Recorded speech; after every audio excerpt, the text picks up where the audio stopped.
Our legal showdown is looming over last year's church tragedy in Nigeria. It's reported that the Synagogue Church of All Nations has alluded to appealing the coroner's investigation, which found that the church should be held criminally liable for the disaster. Today marks exactly a year since the church guesthouse collapsed. 116 people, including 85 South Africans, were killed. Lindwe Ndwandwe, one of the survivors who still bears the scars of that fatal day. Immediately when I entered there by the toilet, when I finished what I was doing, tried to pull out my trouser, I heard the sound boom. It happened so fast. I was down, the slab just fell on top of me. Ndwandwe was trapped under the rubble for 5 days. She survived drinking her own urine. 11 months later, gave birth to her third daughter. Ndwandwe was among the witnesses summoned to testify before the coroner investigating the tragedy.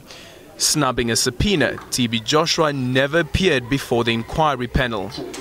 The coroner ruled that the prophet should be held criminally liable for failing to obtain approval before adding extra floors to this guest house. As hundreds gathered to remember the victims, the church is still disputing the findings. If you're not happy, you have an option to appeal.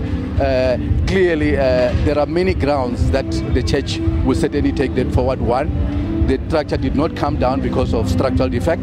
It came down in less than 4 seconds.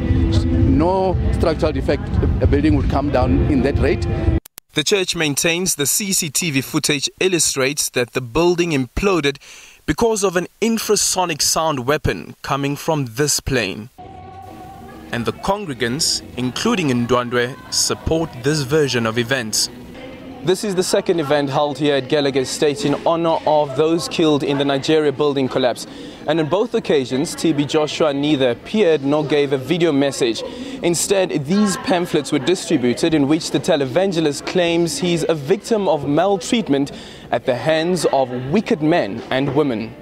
Followers remain confident that TB Joshua will live up to his promise and visit the families of the 85 South Africans killed last year. Aldrin Simpier, SABC News, Midrand.